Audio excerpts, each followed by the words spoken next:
G'day everybody and welcome to this week's episode of the Melbourne Metro Recap Show brought to you by Greentek. Good evening, Toddy. Clarky, how are you, mate? Hey, viewers. Now, it's only Toddy and I. Ounch's partner has been delayed, so he might be jumping on later. He might not be, so it's going to be a bit of a shambles of a week, but it can't be any worse than last week, Toddy. That's exactly right. I think it has to be a better show. And it was all good. Everyone had a good laugh at us last week, so that's what it's all about. For the viewers that said, Clarky, you may as well get on the beers because it can't be any worse than last week. There we go. I'm on them. You're on the beers yesterday. Oh, I had a quiet few. Me and Timmy. So talking about yesterday. So Toddy and I were separately at the Baronia Wallgates Super Challenge. 20 mil of rain overnight, and it didn't look great in the morning, did it, mate? And then... No, it didn't, no. And sort bang. Of drizzled all the first game. But, yes. So, I will say, mate... up to a good afternoon. I will say, mate, a lot of your rags got a good run. Oh, that's good. No. People were running around because I think I started using them, and then people were saying, "Oh, Clarky, you got one of those?" And I'm like, yeah. Luckily, I bought about 10 or 15 with me. Because I think 10 of them were gone, and the amount of people that said, "Oh, geez, these are awesome, dry the bowls right off." And I'm like... Yeah, they are good, yeah. Toddy's rags, they're good. Nothing but the best. Yes. No, it was great to see. So, Toddy, you had a good day, mate? Yeah, so did you. Yes. For 3 quarters. I'll give you a quick rundown. So, it was an interesting tournament, to be honest, because I've never played in a tournament that all the games are played to a time limit, no ends. So that was another, I guess, strategy that you had to think about how you were playing the games. So the first game was 3-bowl triples played over 2 ends. And then there was the pairs game, which was played for an hour, 2-bowl pairs, then 3-bowl singles. I thought that was a bit harsh, 3-bowl singles. I would have thought 4-bowl, but that's okay. I thought it was 4-bowl, but doesn't matter. I don't know. Well, we only played 3. But yeah, no, I know. And then 2-bowl triples. But going into the last game, there was 3 3-game winners and 1 2.5-game winner. And I don't know how many 2-game winners. Clarky was one of the 3-game winners. And then, unfortunately, all 3 of those 3 games. Oh, sorry. Fortunately, all 3 of those 3 games. For you and Bloomy. They all... fell over in the last game, and Bloomy won the tournament with 3.5, and I, with Jed and Sachi, came in second with 3 with good margin. Yes, so, yes. No, well done, Bloomy, Karen Rice, and Tommy Perry from Upweight. Well done with 3.5, and I think he only won 2 of those games by a shot. Yeah, I think it was a shot and 2 right. 18 so. It was his last game. He didn't lose or draw another one of those, and then we would have got the chocolates. Mate, it was a decent day. That was all good. But to be honest, it was a decent payday. It's $1,500 for first. What did you get? It is. We got 310 each or something. So it is very good money. 950, and we got 600. Yeah, it does pay down quite well. Yeah. No, it's good. It's good. Very, very good concept by myself. If you don't say so yourself. Well, but again, so you've never played timed. The idea behind it being timed was because if you play certain ends, so you play a number of ends, all of a sudden you start getting people finishing 10 minutes before others and then 15 minutes after, et cetera, et cetera, et cetera. So it was more about making sure that the day is bang on, righto. Everybody in for lunch at 12 o'clock. Yeah, I get that. Next lot in for lunch at 1 o'clock. Yeah. Just normally they would play, say,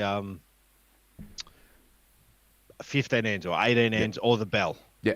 But this was strictly to the bell. And, look, it was the same. Everybody knew. And, it's just different. And it's fine. You got to make do with what the rules are. And the bell went and it was fine. Because even the last game, I was sort of running around going, what's the time? What's the time? Because I think we were up 2 or 3 with about 5 minutes to go. But it was hairy, scary. And then lost the last end. We were watching. A couple of rinks away, I was watching. Lost the funny part, I reckon the best part was I got you back from 2 years ago. Yes. Yes. Because 2 years ago I was in your position and you said to me, "Don't choke," before the last game, and I called out to you in the middle of the green before your last game, "Don't choke." And guess what? Joke. You did it, and I did it 2 years ago. So. Nah, but look, well done to Bronia. And I think it probably worked well that Prem and Prem Reserve didn't play because there were some big names there, big teams. Yeah. So Yeah, it was good. No, it was really good. So yeah, everyone look out for that one next year. Like I said, it pays well. It's good fun. And yes, many drinks were had. Let's just say I didn't wake up feeling great this morning, but that's all right. Thanks to my teammates, Jace Laird from Flemken and Timmy Gray from Narre. Couldn't have played with a better bunch, especially Timmy's a lunatic. So Yeah. My team were pretty handy too. They did all right, so it was good. Who's Sachi from Parkdale and Jet. Oh, that's another thing I've got for Controversy Corner. I just thought about it. Something we discussed. What? No, it's something we discussed yesterday. So, there we go. All right. So, while I think about it, look, if you want to be notified of when this show goes live, log into YouTube and hit the subscribe button on Match Jackson Paul. So, also, if you like the show, hit the like button. It helps get the sort of show out to more like-minded bowlers and more people will watch it, which is good. It's the idea. All right. We'll get on to Controversy Corner, and we've got a couple of things to discuss because it's going to be a short show tonight anyway. So, Hey, did you read about what that bloke said? Yeah, I read about that. How shocking. Oh, you can't say that. okay, you and I were discussing this before the show. Yep. This whole, I've got players out, so therefore we have to postpone games. I understand for Prem and Prem Reserve because then they work out double headers around their schedules, but it's now filtered down into Div 1. I know this for a fact because it's our section. So, or Croydon section, I should say, ours. Yeah. Your club, yeah. Yeah, but at what point do we draw the line on this bloody thing? Like now It is very hard. For those out there that don't know, there's a rule in place from Bowls Victoria that if you have 2 or more players involved in a higher level event, so playing, representing, coaching, officiating the Victorian stateside is a higher event than pennant and representing Victoria. So then if you have 2 players in your 16 that are selected, the game is then postponed due to your representation of the state, which means you have to find another time that's suitable to play. And this is where it becomes, I suppose, controversial, a little bit harder to try and find a date that suits everybody. I've spoken to, so there was the Essendon and Bundoora, sorry, not Essendon, Melbourne and Essendon game, I think it was. Yeah, a week or two back. Yep, that was the one we were talking about. We had all the issues last week trying to work out which round it was. Yep. That you was didn't for have issues. that. I had issues. That was for players being. Now I don't know exactly which players, or I think it was a coach and a statistician or whatever it was. It doesn't make a difference. But the hard part now is trying to find another time in which those clubs have, we'll call it fly-in marquee players and pennant permit players, trying to now find a date that they both agree on to reschedule that game is going to be hard because one team's going to want it one day because that's when it suits or doesn't suit, and vice versa. And I just think it's hard, and maybe there needs to be a weekend at the end of the season or alike where those games are played at that time. This is what happened, I think it was last year or the year before in Last Premier year League. they had a washout one weekend and then scrambled at the end of it. And did they end up calling it draw across the board because they couldn't fit a game in? No, there was a game played, but one became, I think, like a dead rubber or something. I can't really remember. But it does become a little bit like, because I do remember it was Altona and Bundoora, and I think they had to play like the Friday night and Saturday or something like that. And I was saying to them, they had an advantage, Altona did, in terms of they knew what they needed to do playing the last round. So they played the Friday night game, which was when everyone had to play on Friday. So no one knew what the results were going into the last game. Yeah. So you couldn't, change players or what have you. Yep. But then I'm like, well, they now have the advantage because there's only one game to play. They know how many points they need. Yeah. And I get that was the only date, but it's like the rules are there for a reason. And it just, becomes very complicated. And I think, as we were saying before the show, Clarkey, Prem and Prem Reserve, no issues that they need to try and reschedule, whether that's a specific date that Bolsvik put aside, which they probably knew that this was going to happen a fair way out. Yeah. That there's going to be players unavailable, and then also the Division 1 and below. Well, I don't know whether that should be sort of rescheduled or not. It's just maybe if you want to be part of it, well, you forego your one game, and it's a tough one. There's no right and wrong, but it's getting to the point, and the question was posed to me yesterday and today. Right, so I'll take an example. Say Ben and Bo Simmons at Yarra Glen, right? Yeah. They're not available for a family event. Oh, do we get to reschedule? Well, that's correct, yes. Did they get to reschedule? We're losing, we had Mitch Jackson away for state, and say Chris Ritchie went away for work. Are we allowed to reschedule? Well, no, but they're not representing Victoria at a higher But level. I know, so that's where at what point do you draw the line? Yeah, it's the same sort of thing. And if someone's away, but the funny part is if someone's away playing for Australia and you have 2 or 3 players out that are representing your country, the game doesn't get rescheduled because that's not representing Victoria. You're representing Australia. Again, where do you draw the line? I think it's... I think Prem and Prem Reserve, no doubt they can organise another time because they shuffle games around all the time anyways. Yep. Bolsvik maybe... they cancelled the round of Premier League and Prem Reserve because of the state players. This was only when it was the other events when there was coaches and stuff that were there, I think for the over 60s or whatever. Yeah.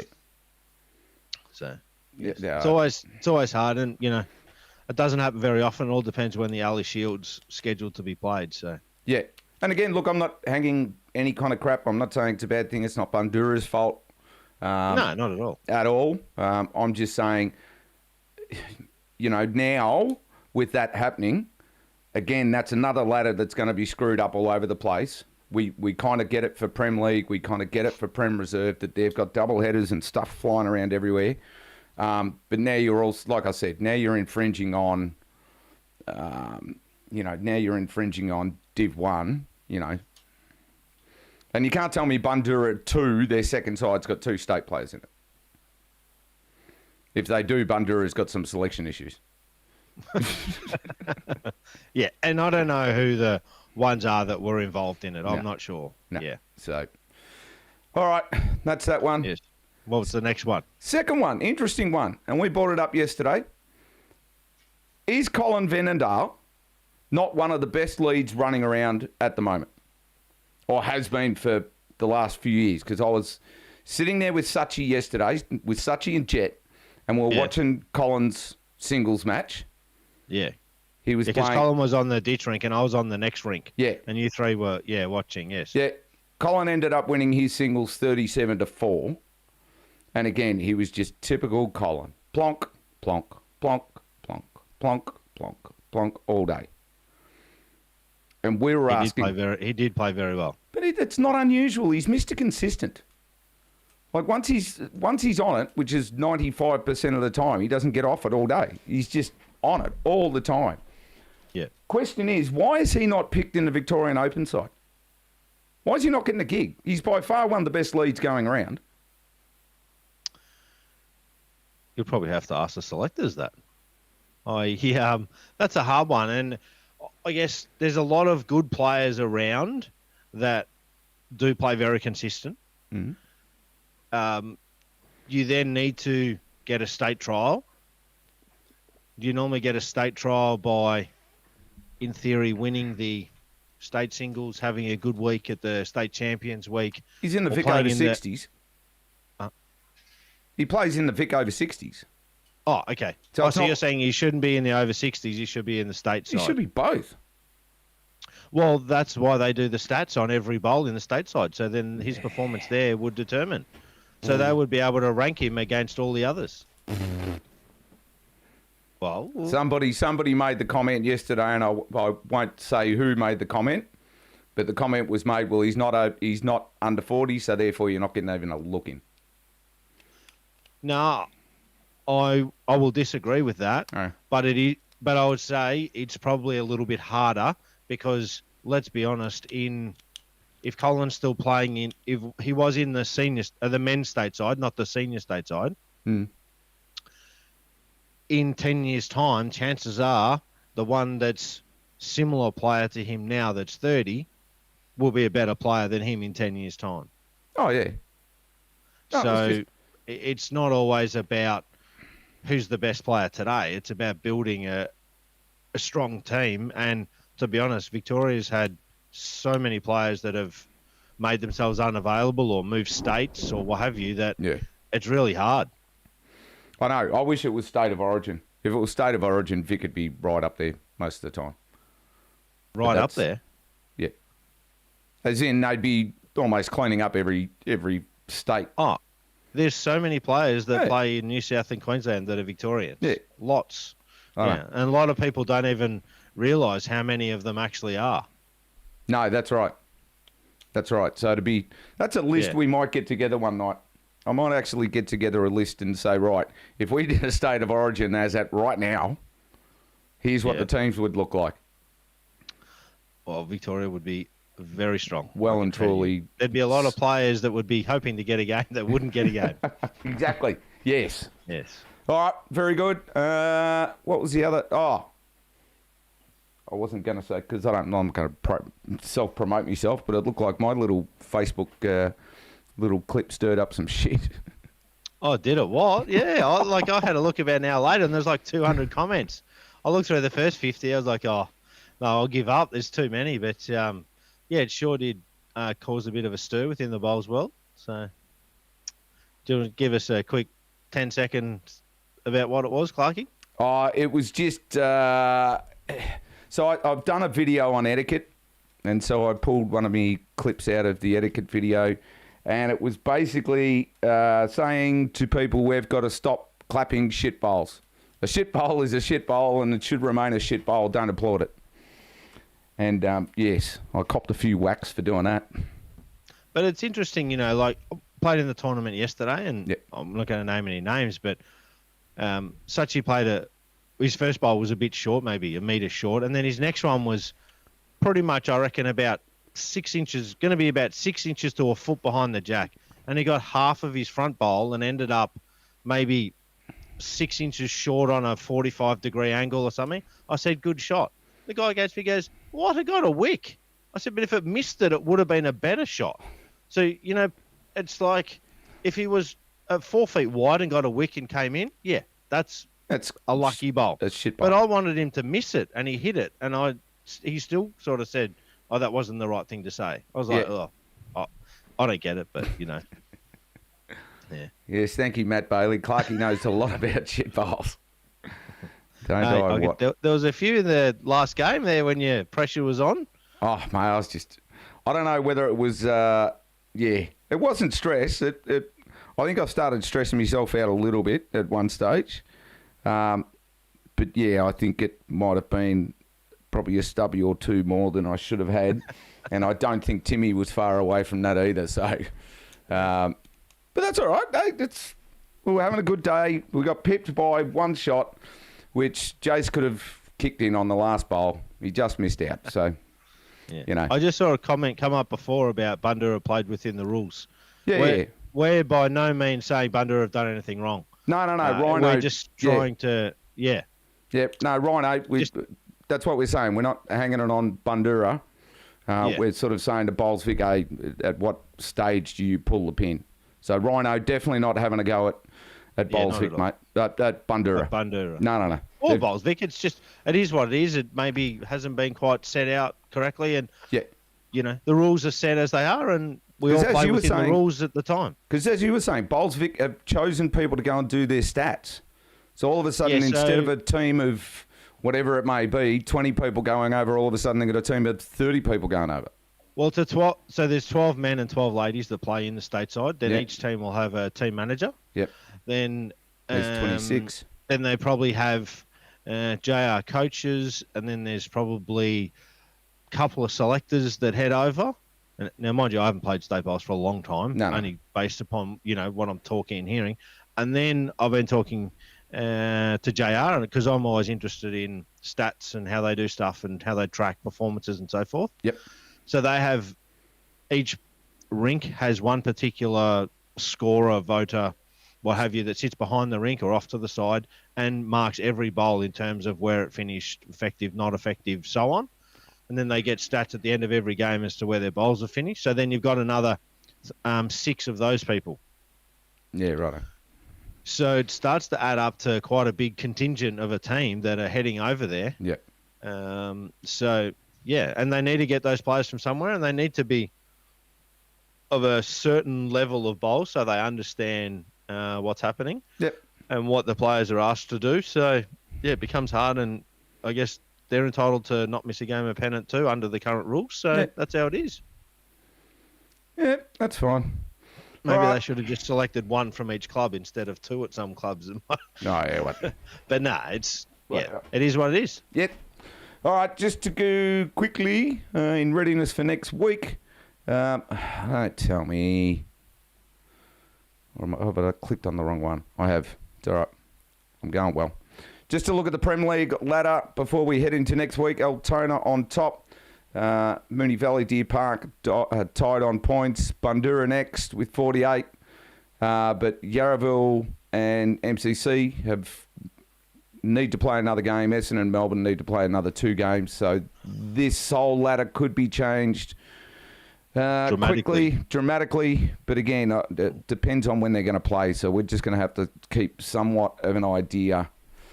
I might have to do a little bit more work, Toddy, and sort of start working out how many games, what behind where and who and how many points, just so we've got. Because again, there's no use in showing that ladder because you got 2 teams that are still to play 2 games. Yeah, but it's the only information we have, and that's that's right to go by. So yeah. Someone might win 18-0 or lose 18-0. So. Yeah, so we'll just have to keep an eye on how many points everyone else gets away by. Yep. While keeping in mind that. All right, Prem Reserve ladder, very similar. I know everyone's played their games now for Prem Reserve. So on top, we've got Glenroy and Laylaw. Haven't lost a game. Lilydale next up. Port, and then Clayton, Flemcan, Heathmont, and Fitzroy, Victoria. So, again, we're sort of, unlike last year, we're sort of getting a split in that group a little bit. But there is a little split, yeah. There's a little split, but, it happens. So, again, we're only a third of the way through now. And Joshy, he's coming. He's going to be late, but we're sort of 35 minutes into the show now, so we'll see how we go. Josh, can you actually tell us how he's been playing in pennant, please? Yes. We get told, I've been bowling the house down, he reckons. And apparently his rink's no good and he has to save them every week, and that's, No, that's wrong. I shouldn't say that. No, not to that extent. Not to that extent, no. Righto. Div 1, Section 1, round 5 this week. Deer Park had a good win over Sunbury. No, Sunbury had a good win over Deer Park. 86-73. Moonee Valley got all rinks up 88 to defeat Bacchus Marsh. Whittlesea, again, front runners here. 90 defeated Port Melbourne, 65. And Yarraville Footscray got defeated by Brunswick, 88-79. So just go to the ladder there and have a look. Again, Whittlesea is absolutely cruising up on top. But funnily enough, here we go. You think Whittlesea's cruising. Club Sunbury's only lost a game and they've got a bigger score differential than Whittlesea. Yeah, but that's shots. No one really cares about shots these days. They're only 14 points behind. So yeah, but shots don't. Very rarely the shots come into it. But it gives you an idea of how they're going.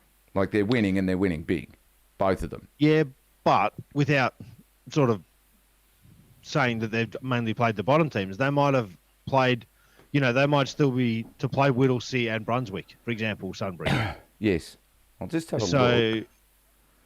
Port Whittlesea, Bacchus Marsh, Moonee Valley, Sunbury play Yarraville, Footscray this week, so that's going to be a decent hit out.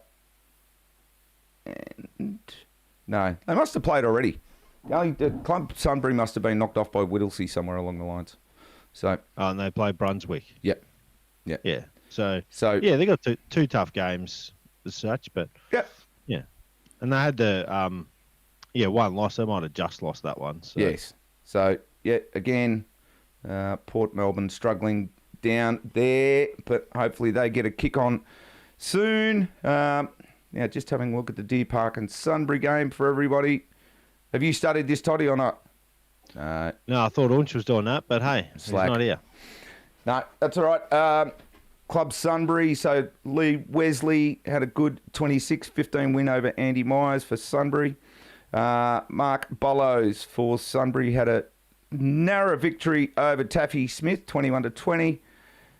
Ryan Negri from Deer Park, his rink got up 25-12. And Mark Armstrong got up 27-13 over Gail Edwards' rink. It would have been a pretty good game because going through some of the names there, there's some pretty good players for Division 1. Oh, yeah. Yeah. Yeah, well, Taffy's been around. Taffy Smith's been around for a while.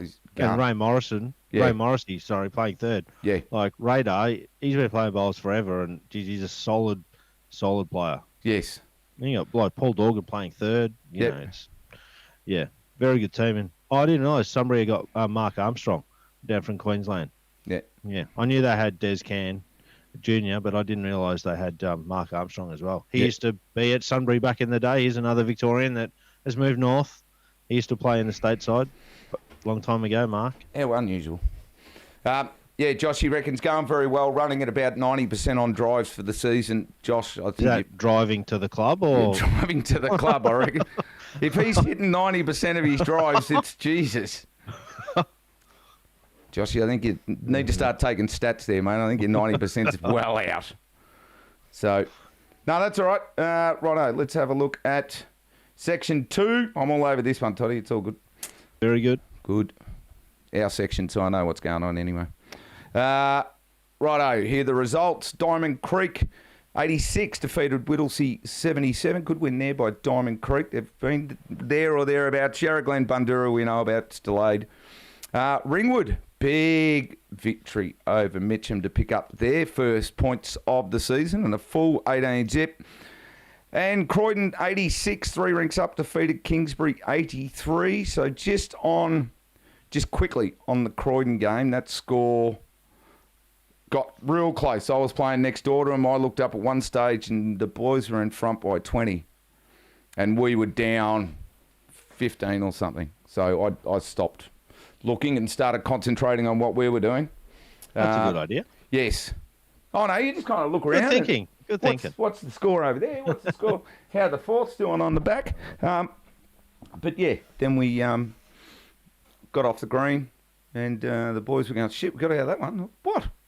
And they said, oh, no, it came down to the last couple of hands. Oh, shit. So good work there by Kingsbury. Yes. They were rubbing about, that's for sure. By the way, how'd you go on Saturday, Toddy?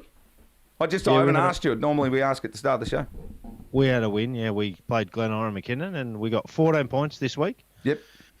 We got off to a bit of a slow start across the board and we were, I think at worst, we were maybe 14 behind or something like that, maybe a third of the way through the game. Yep. But then we were able to peg that back and, one of the rinks, Such's rink, was fair way behind, but then they picked up a couple of 5s and a 3 towards the end, which really helped the overall. And, we got over the line. I think it was about 10 we won by in the end. So we were probably maybe a little bit safe after, with about 3 or 4 ends to go. It was probably we were safe. But up until then, no, there was still in the balance. So But we're doing all right. 5 from 5. Club's doing good. We've only lost, I think it's one pennant game on Saturday for the season. So Jesus. We're cruising along all right, just, flying under the radar. That's what happens, Toddy, when you bring 3/4 of a top side in, How many? Just just throwing a Three figure was out there. the whole lot. Nah. Yeah, 12. Nah, I think 12, from 12 last Premier League year- blokes come down playing Div 2. No, there's. I think there's only 5 players. There's Jet, Sachi, myself, Shane Jansen, and Pete Stevens. I think they're the only 5 that weren't in the side last year. So Yeah, right. Pete and Shane were playing in around the local area and came over, which is great. And then so we're going good. Good. No, How about you? Yeah, just a Croydon update. So our Div 2 side played Warby at home on the grass. Before we knew it, I think 35 ends in, we were 15 down. I was sort of going, whoop, geez, we're quiet. What's going on? And then I think it was about 10 ends later, someone tapped me on the shoulder and said, hey, Clarkie, can you go and update the main scoreboard? And I'm like, yeah, why? Oh, we're 2 in front. And so from there, just never looked back. So unfortunately, the rink we were playing, Lordie's rink, that whole rink just had an absolute shocker. So we won 37-11 in our rink. So, and I think the difference was 25 shots. So there were a few rinks down that came back. I think we ended up with the 16 points. So that was good. Good fight back from the other rinks. But, yeah, it was just, unfortunately for Lordie, top bloke that he is, just his rink just had a really, really bad day. So it happens. One thing that would be interesting to ask our viewers, the ones that play second and do live scoring in pennant, what do they think about the live scoring? Because I've heard quite a few this year, especially playing Division 2 and live scoring in Division 2. A lot of people are not happy having to live score. And, if it doesn't work, then they've got to do the card and then, So it'd be interesting to see what the people out there are thinking about it. Here's an interesting thing for Div 2 people, even Div 1 if you're not doing it. Have scorecards with you as well. Because what happens when live scoring breaks down? Because we played at Lilydale a couple of weeks ago, and live scoring, Rusty, who watches the show and my videos a fair bit, Rusty, it was his first time doing it, and Rusty's not great on his phone, so I was helping him out. And all of a sudden he goes, oh, what happens if this buggers up? And I'm like, well, we've got a scorecard running, so if anything falls over, we've still got the scorecard to fall back on. He goes, he's walking around, we got cards? Anyone got cards? And they're like, no. And I'm like, fuck, you're playing a dangerous game there. The team manager should have cards. But the problem is, should seconds also be doing a scorecard? No, so this is where... what you're saying? No, so this is where we divvy it up. So we will generally say, right, seconds do live scoring, the leads can do the cards. Or, like on Saturday, one of our players... is his first time playing in Div 2 and he was playing second and he's like, oh shit, I don't have the bloody app. And then he was trying to get it on his phone, didn't have his Apple password, so couldn't ever get the app. And I, in the end, just said, hey, it doesn't matter who scores. The second doesn't have to score, not the live scoring. Could be anyone. So, again, everyone remember that, please. I mentioned that to someone from Baronia today. Because same sort of thing, Baronia being an older style sort of club, there's always one rink per week that just can't do it. So it's like, well, just... And I think the theory of it is fantastic. Yeah. That, there's live scoring. We can go in and see the end by end. You can see what's happening. But on the flip side, there is that other little bit of challenge in terms of, it's a whole lot more people having to do the live scoring. Yep. And Who's again... that? Where do you play? Where and do you what division? play? Kaltorian? Well, I'd say he or she plays in Div 2. But yeah, even here in the country's struggling a bit with it, because I think Div 1, they're doing it now out in the country. So again, you're asking a lot of, and I'm not being rude when I say this, you're asking a lot of technically not really great people to run a phone, and the buttons are sometimes fiddly. I mean, fancy having the finish game button right under the submit button. Yeah. Amount of people that have done it, gone, boom, end game. Oh, shit, what have I done? Yep, confirm. Oh, fuck, that screws that. Yeah. Again, they just need to look at some of the programming on it. But apart from that, look, see, because I've always been into tech, it doesn't bother me. It's like, oh, yeah, this is cool. Yep, click, done. Well, I'll tell you one thing that I do love about it, and played at quite a few clubs, and at Parkdale, Paul Daniel Stormy, he does he's like the bowls coordinator. Yep. So if you want to play in the club singles, club pairs, whatever it is, every game is live scored. No, God, no. And I think it's fantastic. Yeah. Because so he sets it all up, and everyone's, like if there's a game starting at 5 p.m. at 4:45, the game's there, the marker's allocated, the marker goes in and live scores every game. We can sit back and watch and see how people are going. Oh yeah, no, that's of course. If the marker, you can have a marker do it. Because I've thought for a while, and again, I use Baronia as an example because they are an older demographical club. And I've thought, why can't the club go out and fork out $500 tops and get a bottom of the range Samsung with all the app loaded up, ready to go, and they just go, here you go, guys. Here's your scoring app phone for the day. Yeah. So at least they're not running into trouble. Because I know we do, and to Baronia, or good on Baronia, because I know the last couple of weeks one of their rink hasn't been doing it, but the minute the game finishes, they're in there and plug the score in, so it's up straight away. Yeah. Because I know playing Division 2 now, we're starting to watch games as they're being played as well. Yeah. Excuse me for 1 second. No, you're right. Oi. Bloody dogs. Yeah. So, yes. So the big one for this week is Ringwood versus Mitcham. I've spoken to Ronnie Dalton, was all over me yesterday. Come on, get into it. Yeah, it's our first win for the year. No, I said, good on you, Ronnie. So I said, I thought I'd mention this. So, yes, also spoke to a couple of the guys from Mitcham yesterday who we played, and they just said, look, Mitcham it was almost like they didn't turn up, just sort of rocked up and were beaten soundly across the board. So my mate Jacob Siri went down to Zach Woning 26-16. Ronnie, of course, Ronnie. This is why Ronnie wanted me to mention it. Ronnie Dalton got up 25-13 over Steve Milstead. David Bolton 26-17 over Jeffy Hill, and Goods got up 22-18 over Andy McFarland. So again, that was really the only close one. It was 18-all with 2 to go. Yeah, that last one. So. Yeah. So again, I know that I know the guys at Ringwood, and we saw a few of them yesterday. Very happy with that win, and they think they've just finally. That was the one game to sort of say, "Hey, we're finally pieced it together," because they've been there or thereabouts. Again, I don't think Ringwood deserved to be. As of last week, they hadn't won a game. So, and sometimes all it takes is one game, and things click, and off you go. Yeah, and I think that's where their confidence sort of lies. Mitcham, I know, speaking to Jacob this afternoon, he said, look, it's just one of those games. They're not panicking. It was just a blip on the board and we move on. So there we go. That happened. So good on you, Ringwood. Score on the board. Well done. Unfortunately, Whittlesea aren't off the mark yet either. So again, they must have had a few leave. So again, you find that with I think coming out of Prem B. I think I heard someone say they lost 8 out of their top side last year.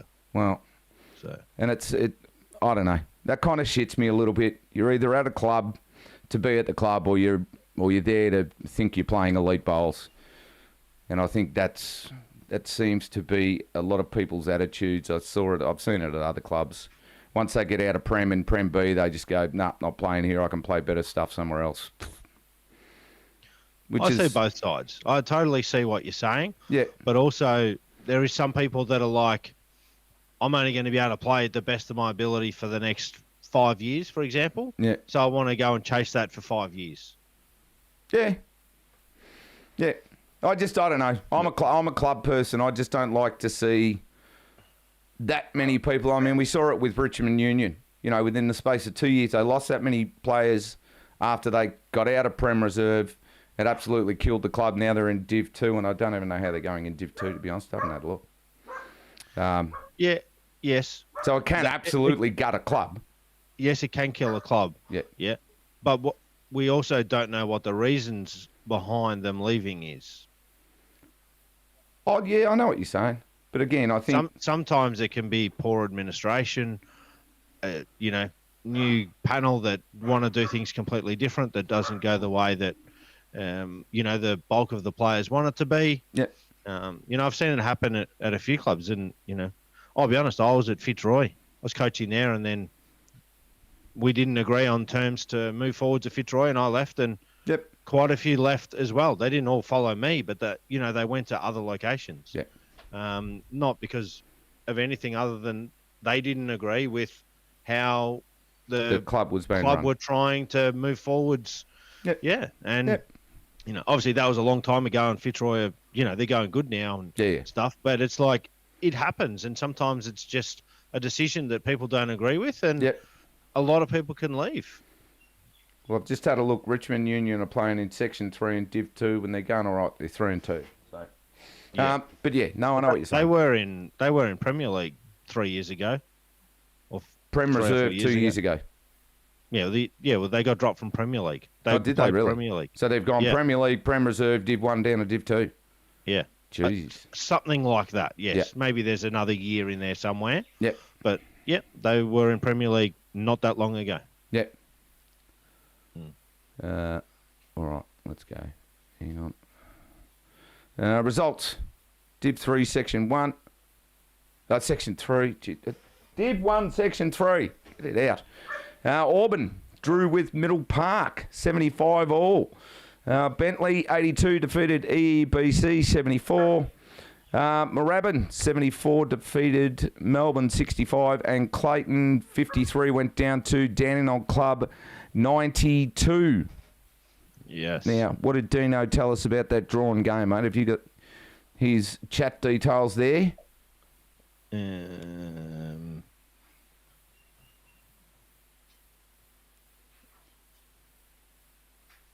Yeah. Yeah. Oh no, sorry, that's the wrong chat. Not the wrong chat, but the wrong section. It was a really close game. Yes. They won the last couple of ends, got a single. That was on Mango's rink after being 10 down with 7 to go. And, they just couldn't quite get over the line, but they got to get there to have a draw. So, yeah. Because they were, what was it? 10 down with 7 to go. Yeah, they were 10 down with 7 ends to go. Yep. Yeah. And brought then, it back. Fought back. So, being 10 down with 7 to go, you're always going to take a draw there. That's, absolutely. Opposition only got to win 2 or 3 ends, and, it's really hard. So, take that any day of the week. And, yes. And, hey, Auburn would take that draw any day of the week. They're only 1 win, 2 losses, and this gives them another draw after a washout. So before the game, they would have taken it, but not with 7 ends to go, I don't reckon. Oh, no, not at all. But, that's what I'm saying. Before the game. Before the game, you'd be going, be happy if we come away with a win, but... Yeah, because they've been going good at Yes. Middle Park, so, yeah. They have. All right, got to quickly go to our sponsor here because I've forgotten to do it. So this show is proudly brought to you by Greentek. Now, do you have any greens or surrounds maintenance needed around your bowls club? With over 17 years experience, Chris Gull from Greentek is the man you need to speak to for all your bowls greens needs. Now, listening to this long list of things that he can do around your club, so he can do insurance quotes on damaged greens, green surface repairs, green base repairs, plinth repairs and replacements, ditch wall repairs and replacements, synthetic grass surround installations. Maintenance packages are available as well. And he's getting in surface cleaning equipment for synthetic greens. Now, he's also going to be doing in the new year synthetic green constructions from scratch and also laser releveling on synthetic synthetic greens. And I know he's recently done an installation. I was going to put a photo up tonight, but I'll do that next week. So look up Greentek. That's GREENTEK on Facebook. Scan the QR code below or ring Chris on 0499 982 158. All right, let's get back to this, Toddy. Ladder there, we got Dandenong out out in front. Yep. And then a little bit of a gap to Middle Park. And then you got a few teams there that are, 48, 45, 42, 40. Yep. They're all pretty close. Sorry, I've got Dandenong's points wrong on the score sheet. They're 74 points, not 58. So Well, that's right. You can have one mistake for this week. yeah, okay. I mean, last week it was about 20. So Yeah, I've done pretty well one's this week. all right. Yeah. But no, it looks like a close section there. But one of the teams there, who was it? Auburn. That had two. Auburn and Middle Park have had, two draws. One was a washout and one. Yeah, that one they the washout played, and the one they played. Yeah. That's So right. washouts always distort things a little bit, I feel, especially early on in the season. So Yeah, not so much towards the end of the year. Yeah. Again, I think most of the sections had a washout, bar one or two here and there. Yeah. Righto, Section 4. Obviously, Ounch isn't coming on the show, so I have no clue what's going on in Section 4. Results for round 5. Mulgrave got defeated by Mentone Edge 102-71. Cranbourne 75 got defeated by Narre Warren 78. Previously, without a win, they had won a game. But Dandenong Club 110, all rinks up, defeated Cheltenham 65. And Beaumaris 80 defeated Pakenham 76 with 2 rinks up there. As we all know, the talking point will be that Dandenong Club beating Cheltenham by A lot. 45. Yeah. That's a big win. Because it surprises me because the Cheltenham team are Very strong. relatively strong. Yes. And they've been in Division 1 for Yeah. forever as such. And their greens run quite good. Yeah. They're normally, this was at 15. Dandy. Yeah. Yeah. That's what I'm saying. So it shouldn't have been too much difference for them to play at Dandenong on roughly the 15-second carpet. Oh, no, Dandenong's the big sort of leveller in terms of you're not scared of turning up there and playing on their carpet. But, geez, that's. I think Dandy were last place last week. I could be wrong. I haven't had a look. I know what the ladder is this week. Well, they of would have course. only won one game. Yeah, one game and... Yeah, they would have been... Yeah, they could well have been. Yeah, I on the reckon they bottom were. I before reckon they came. were on the bottom. Yeah. Yeah. Because they weren't getting points in their losses. No. So to beat Cheltenham, who were 3-0 with a draw. Yeah. So maybe again, Dandenong Club, because this is the Dandenong Club Division 1 side from last year. And the Dandenong Club 1 side, who's in Section 3, that was their Prem Reserve side from last year. Yes. And they didn't lose a heap of people. I think they probably lost 2 or 3 out of their top side, gained 1 or 2 here and there. But they were never going to struggle this year. But so maybe again, like a Ringwood, Dandenong Club's just all of a sudden gelled. But I mean, we'll have to see. Yeah. But they're definitely showing what they're capable of. And that other one, Mentone Edge defeating Mulgrave by 31. Yeah. That was another big one. So Mentone Edge seemed to win their games big. And then their 2 losses, I think, haven't been all that great. Just going through and having a look. See, Cheltenham beat them by 15. Then I think they had that. But even still, it's a big difference in the score is in 31. But Mulgrave still got 4 points. Yeah. And it's getting those couple of rinks is always handy. Oh, yeah. Yep, absolutely.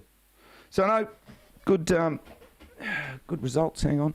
Do I put the ladder up? I don't think I did. There we go. Here's the Section 4 ladder. So, Narre on top. Cheltenham, even with that loss, stay in second. Mentone Edge with their big win. Again, it was a good win anyway. So they're punched up into third. Pakenham and Dandenong Club now on very similar points with Beaumaris. Cranbourne, even though they've only won 1 game, they're still 32 points. They're only 9 points behind Pakenham above them, and Mulgrave as well. So really, from 4 down to 8, there's only 11 points in it. So there's no real breakaway yet. I mean, yes, Narre's now 1.5 games in front, but apart from that, it's pretty tight across they're really the board. They're 2 games clear on top. What is it? 19. 21. Is it? Oh, yeah, it is 2. But, 10 points is a game. If you're 10 points clear, that's generally one game. Most games are 16-2, 14-4. So it's, I say if you're 20 points clear, that's 2 games it's going to take. Right, and sorry, Mick.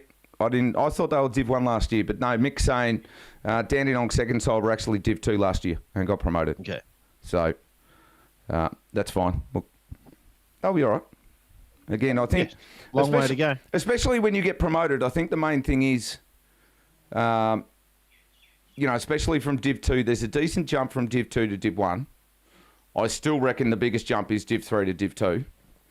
But, like our side, we said this year at the start of our year, our Div 2 side, look, it'd be good just to hang around.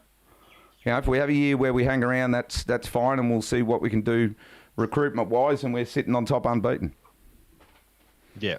So again, everyone's got all different expectations, and hopefully Dandenong's got good expectations. Again, they're going to be one of those favourites to go straight back up into Prem Reserve.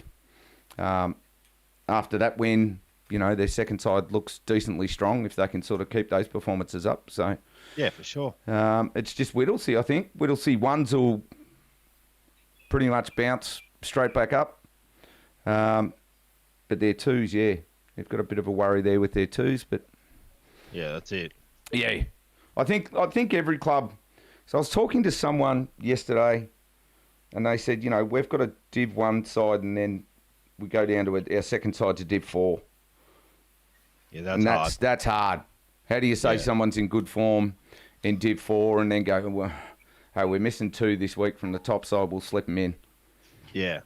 Or even sort of Div 3 and Div 1. It's a bit of a difference. So it is, yeah. Yeah, and that's... Anything more than 2 grades is a lot. Yeah, and that's where we're happy at Croydon at the moment, because we've got Div 1, Div 2, Div 4, Div 5, Div 6, I think. And as it stands, all of our sides are in the top 4.